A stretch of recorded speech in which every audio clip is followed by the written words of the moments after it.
Good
pick there by Jacksonville.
Hello again, everybody. It is the coach. You're tuned in to Madden 19 on EA Sports. On tap, we've got what should be a fairly intriguing matchup between the Jacksonville Jaguars and the Pittsburgh Steelers. So with that, let's get you up to Heinz Field in Pittsburgh. Standing by for the call, here are Brandon Godden and Charles Davis. Right at the convergence of the Three Rivers on Art Rooney Drive, we welcome you to Heinz Field in Pittsburgh, Pennsylvania. Nothing like the fanfare of introductions to an NFL game, and that was in evidence a moment ago.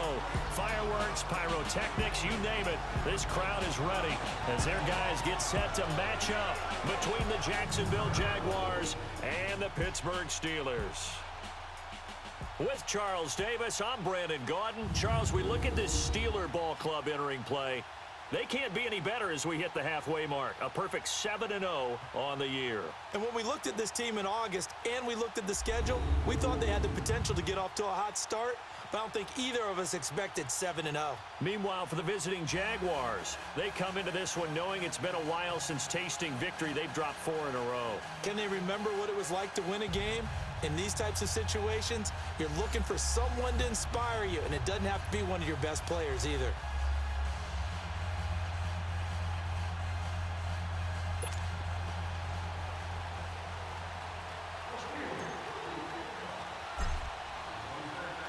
Lurching closer toward the midway point of this NFL season, and we're underway on EA Sports. And this will be a touchback as that sails over the end line.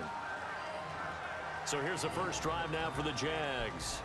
And trotting out there, their tall quarterback standing at 6'5". And what I enjoyed in preparing for this game was talking not just with the coaching staff, but with him as well. And I found it interesting that the coaching staff sees him one way, and he sees himself an entirely different way. Yeah, one thing he said he's always working on, we know he's not bad at this, but his footwork, always wants to improve that, and that's something he's going to focus on here. And what was so funny, what the offensive coordinator say right off the top, he's got great footwork. Love his footwork. So this guy is never satisfied. And forget about finding a lane. He barely had time to look up before he was planted in the backfield. That'll set him back with a loss of 3 on the play. And that'll make this a 2nd and 13. Doubling this guy has to be a priority before moving up to the next level because the big fella, he just ate that one alive, just stuffed it. In fact, before the game, he was talking to us, and he's like, hey, these pants make me look fat. And we said, nah, man, you're just a whole lot of guy. He is at well over 300 pounds. He's a big man. They've got good playmakers on the offensive side of the ball. I don't know what happened last week to really hurt their performance and hold down their production, but I would dare say that this week in practice, there's a lot of talk about how they're going to increase their proficiency. And that was a good start getting the playmakers involved. You mentioned that to me pregame. That's what they did there. Yeah, I think a lot of people think the coaching staff really gets on them, and that's how they motivate them. Most of these guys are self-motivated. They have a lot of pride in their performance. And incomplete. The contact made the ball roam free and brings up 4th down. You can tell they were hoping for a flag there offensively. Several on the sideline motioning. Hey, why not a penalty? Why not a penalty? What did you see? Yeah, I think you've got to let them play, and the officials are instructed. If there's contact coming from both sides, no flag. Let them fight it out. And forces 4th down. Great blocking on the return. It springs him for 25. And the Steelers will go on offense here, 1st and 10.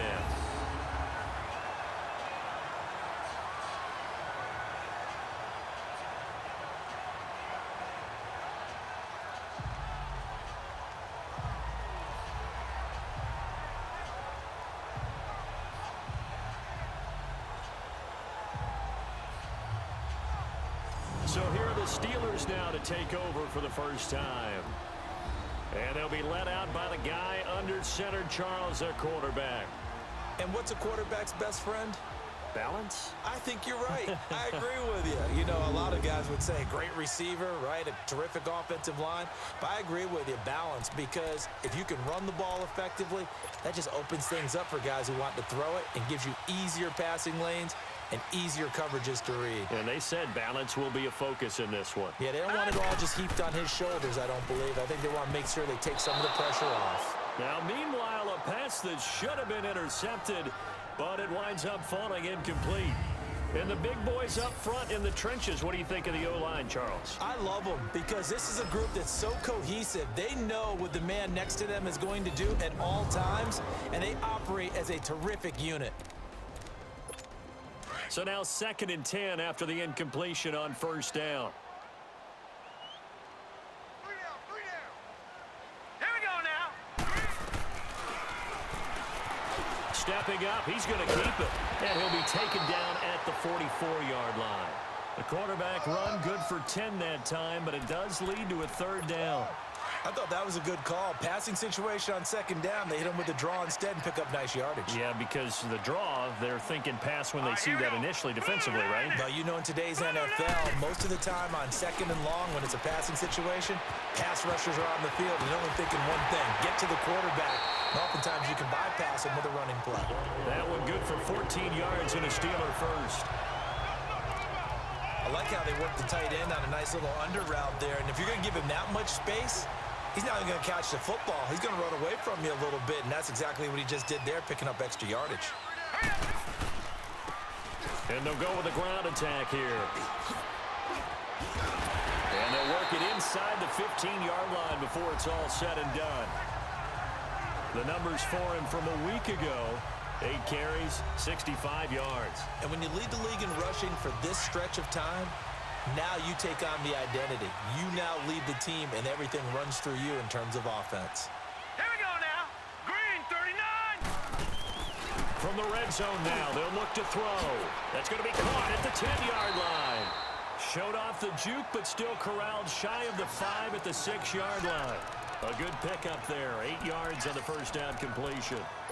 It's a game of matchups, and that's why you take your receivers and move them around a bunch, especially your best guys. And when they work out of the slot, you often hear the coaches talk about how great it is because it gives you a two-way go. You can break out or you can break in. That makes it hard to defend. And he'll get this one back to the 5-yard line, but no further than that. No gain on the play, and now they're faced with a 3rd and 1. The starters defensively now for Jacksonville. Against the pass, they're toward the middle of the league, number 15 in the NFL. And when you're getting ready to face the number 1 overall offense in the NFL, it does not matter where you rank defensively because you got your hands full. You don't know what you're going to face, but you know that that's a strong unit that you're getting ready for.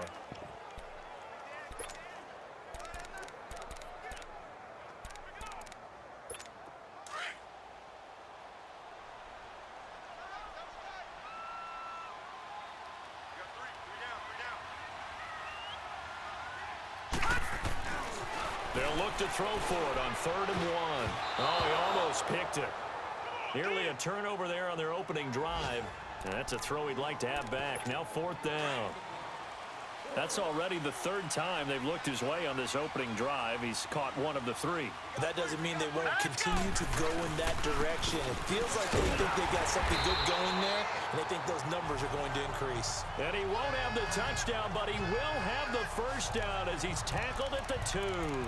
Defensively here, you're facing a top 5 team in terms of points scored in the NFL. So when they're that high-powered, you've got to find a way to hold them under 20, because to me, that's the magic number. 20 points scored gives yourself you give yourself your best chance to win. So if they're up around 24, 28, 30, they could be in some trouble. And I think so, because then you turn it into a shootout, and that means your offense has to keep pace. He'll get it up the middle. It's a gain of a yard, and it'll set up 2nd and goal. He gets it halfway there with that run. I think you play up-tempo, get right back on the line of scrimmage, and hammer at him again. They'll give it to him up the middle. And he's into the end zone. Touchdown, Steelers. A great play there. Touchdown number 18 on the year. And the Steelers have taken a first-quarter lead. One of the keys to their long winning streak has been scoring first. An ideal drive right there, getting the first 6 points of the ball game. Do you go back to our meeting with the offensive coordinator? What he told us? Absolutely. With some teams, I script to probe in the early part of the game. Other teams, I script to attack. They've been in attack mode for these ball games and continue that in this one. A good hold in these wet conditions. The point after is up and good. And that makes the score 7-0. So that one a pretty time-consuming 10-play drive. And it ends with a Pittsburgh touchdown.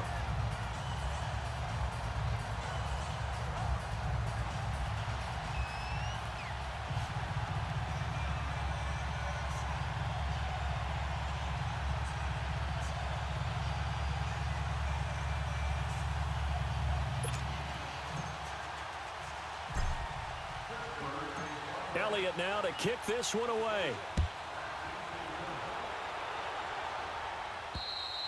And this will not be returnable. It's out of the back of the end zone for a touchback.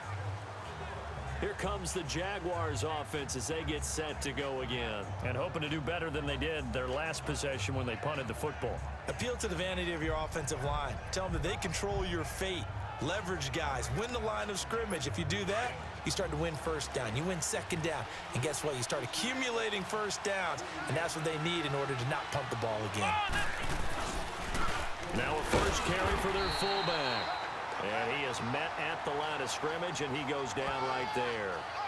Officially no gain on the play, and it's second down. They had the run for no gain. Now they'll try again from the 25 on 2nd and 10. Here's a play fake as they set up to throw. And that will be incomplete. They couldn't hook up on what's going to be the final play of this first. Alongside the former defensive back Charles Davis, I'm Brandon Gaudin. It's Jaguar football as we begin quarter number 2. They've got it 3rd and 10 here to start things out. They'll set up to throw. And he can't hang on to it. Nearly picked. He's known for his hands defensively, but instead it just brings up 4th down. Not only was the call spot on, how about the execution of that defense right there? The zone was absolutely locked up tight. He was trying to force it in there on 3rd down. But if there's a time to force it, he felt like he needed to make a play, right? Yeah, exactly right. 3rd down, you got to try and find something. There's nothing available there for him. And Pittsburgh getting set to take the field. Now they'll be looking to duplicate the efforts of drive number 1 that resulted in 7 points in the 7-zip lead. Well, you know how much I enjoy horse racing, right? Looks like they caught a flyer out of the gate, as they would say when you're running the big-time races. Means they get out to a fast start. They're setting the pace, making the other team chase now. Throwing right, and that's complete. Takes us up just short of the 30, but he was able to avoid that earlier tackle. Nice move. A good pickup there. 8 yards on the first down completion. Line of scrimmage, the 28 now as they come up on 2nd and a couple. Here we go now. Green 39. Green 39. And on the ground they go with the running back. And he's got room.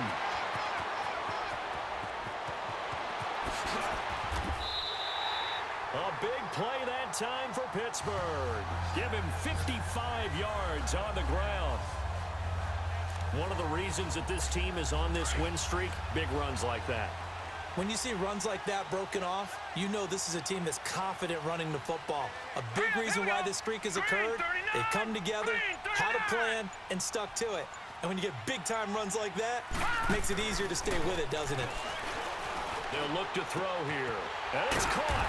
And he couldn't quite get there. Tackled down at the 1. Another nice gain. 16 yards there and a first down again. If you're going to blitz, likely going to leave you in man coverage with this guy, and that is less than ideal. It is, because just about any offense that has an elite receiver, if you blitz and have him in man coverage, you're going to him, even if he has an elite defender on him, because he usually knows where the ball is before the defender does. They'll try and run for it on 1st and goal. And he's in. Touchdown, Pittsburgh. A great effort there with his 2nd touchdown here in this first half. And the Steelers are going to add on to their lead.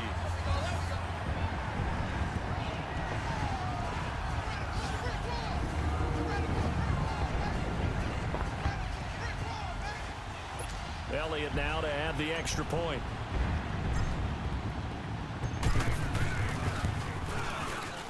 Elliott good on the extra point, and that'll make the score 14-0.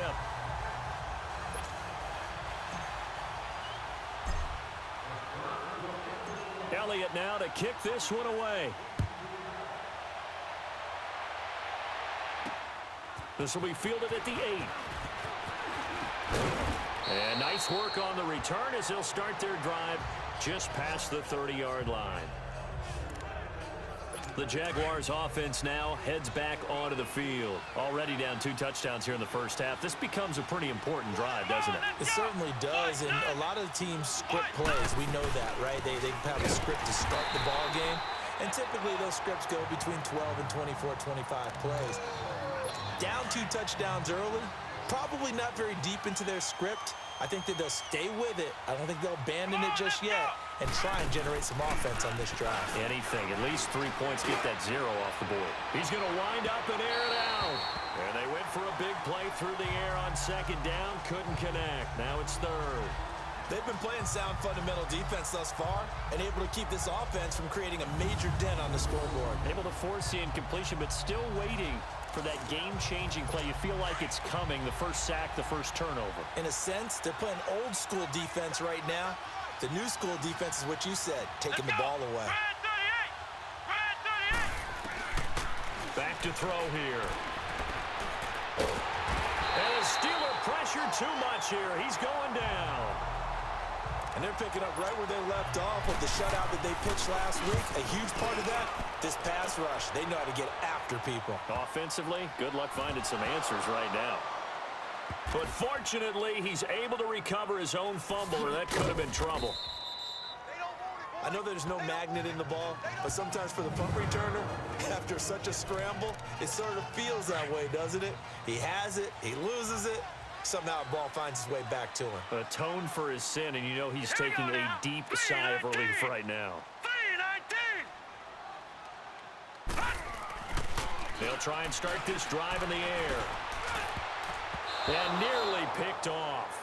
What the hell was his? Surprising to see a defender of his caliber let it get away. Mate was just running away from the freaking game. And that's one he's got to be happy to have back. There wasn't a hole open in the zone. You'd have to think on early downs like that first down there, need to be a little bit more careful. Yeah, fortunately for him, got a couple more downs to play with. Now he'll look to throw here on 2nd and 10. He's going to launch this thing way downfield. And incomplete there. A nice hit. Jars the ball free and brings up 3rd down. Nice play there to force the incompletion. And to me, one thing's for sure.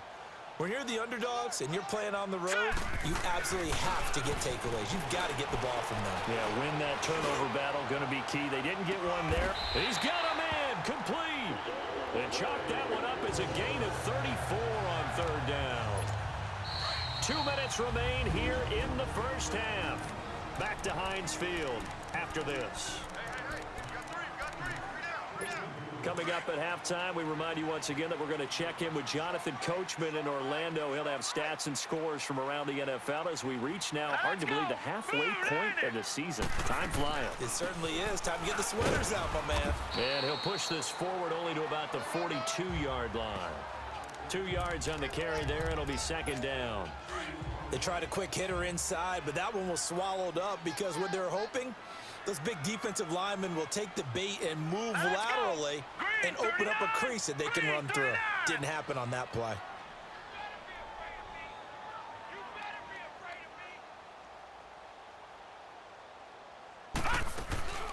They'll run it now out of the gun. Pushes him over, and he'll get it into enemy territory just across midfield at the 49. 9 yards on the pickup there, and it keeps the drive alive. And that's the big fella's MO right there. Running through tackles, keeping the sticks moving forward. This defense, if you don't bring 11 guys to the ball to try and get him on the ground, he's going to keep making runs like that. I feel the press box shaking every time he touches the rock. Firing quickly here, and that's complete. And he'll be brought down, it looks like right at the 40. It's a gain of 9 yards, and that'll make it 2nd and short. That last catch short of the marker by just a yard leaves him with a very manageable 2nd and 1. Here we go now. They'll look to throw. Quick throw, that's complete on the inside slant. And brought down, but not before they're inside the 25. The passing game in rhythm right now for Pittsburgh. There's another first down. And a good quarterback facing zone coverage. If he has just a little bit of time to survey the scene, that's what's going to happen. No doubt about it. If there's no pressure, he's going to continue to pick them apart because he'll have all that time to find someone open downfield. You can only cover for so long. So maybe... And caught in the end zone. Touchdown, Steelers. In for the score. And the Steelers find a way to stretch their lead. That's one of the better examples of clock management I've seen. Whittled it all the way down just about and still put the ball in the end zone. Yeah, just a methodical drive and something really to take into the lockers here.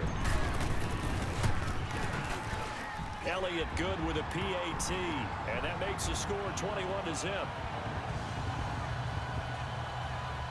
So that drive takes him down the field in 8 plays. And it ends with the Steelers finding the end zone.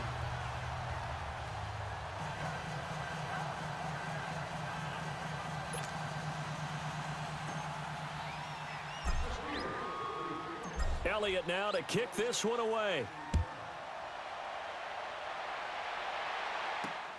This one taken from the 7. And not a bad return here. He gets it out to the 25-yard line. Likely time for one final snap as they start out 1st and 10.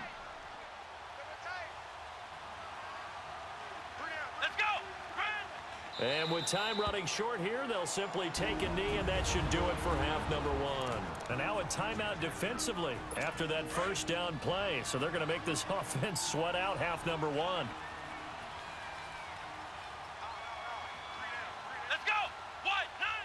And with time running short here, they'll simply take a knee, and that should do it for half number 1. And now they'll take a timeout defensively. After the second down play, they burn the timeout, making him sweat out the final few ticks here in the second quarter. So time to start going in the other direction as they come up now 3rd and long. Here we go. And with time running short here, they'll simply take a knee, and that should do it for half number 1. And they're going to take a timeout defensively. So with 4th down coming up, they go ahead and burn it and say we'll see what happens. This is taken around the 12. Whoosh. And now running right through it. So we reach halftime in what's been a fairly one-sided game so far. As we'll head down to Orlando, that's where we find our man Jonathan Coachman at our EA Sports Halftime Report. Coach. All right, Brandon, thanks very much. Hi again, everybody. Let's get you caught up with what's going on around the league here in the unofficial midway point, Week 8 of the NFL season. We'll begin our trip around the NFL with an interesting one right off the bat, and that game tied at 7 in the second quarter. From there, let's get to Philadelphia as we check on the Eagles at home at Lincoln Financial Field. And they have the lead over the visiting Washington Redskins. The Eagles seem to be on their way to what would be a good victory. Finally, we finish at MetLife Stadium to see what's going on with the Jets. And at this point, they trail the visiting Baltimore Ravens. The Ravens trying to gut this one out as it would be a good victory for them if they could get it. Meanwhile, our game has been a boat race. Very one-sided to this point. And for the call of the second half, let's get it back to our commentating team of Brandon Godden and Charles Davis. All right, Coach, thank you, and we welcome everyone back for quarter number 3. Forecast calling for more of the same. The rain set to continue as we are underway in the second half. And that'll carry over the back line of the end zone for a touchback. Getting set to go again as we look at the back heading onto the field again. And he's found the end zone twice, and now I'm guessing he's thinking, hey, let's find it 3 times. And you got to figure from the defensive perspective, how has he gotten there twice? What are we going to do to keep him out for a 3rd time? How do we tighten things down? Because he and his offensive mates, they are really in sync right now. And they'll try the ground game here with the running back. So he got free of 1 tackle, but couldn't do a whole lot else. Give him a couple on the carry there, 2nd and 8. I know the scouting report on him is that he doesn't possess the eye discipline to be an elite linebacker. And what that means is his ability to read, react, and make a play. But on that one, he looked like one of those guys. All right, here we go. Blue 90. And they'll run it here. And he'll push his way forward to about the 32. It'll be a gain of 5, but still about 3 yards shy of the first down marker, and now it's third down. Third quarter and you've got the lead. You're not ready to go into that 4-minute offense to close the game out, but a running game can really benefit your team right now. Green 39! On third and short, they'll try and pick it up through the air.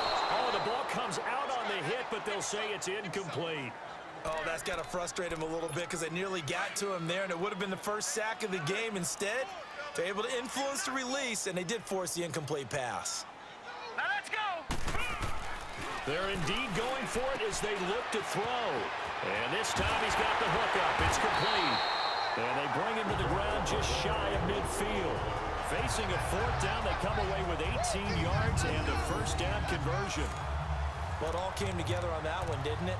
Big-time throw on fourth. Now that had to feel good, didn't it?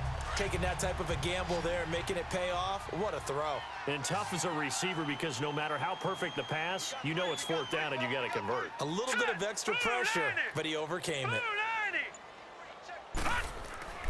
Back to throw now on first down. Throwing the slant pattern here complete. And they'll get him down as he's inside the 40. Another nice gain, 13 yards that time, and another first down. You can see the time and effort and thought that they put into their passing game because it was evident right there. It looks like a simple pitch and catch, but you and I both know that they have planned for this and worked hard to make it happen. And a short gain there down to the 37-yard line.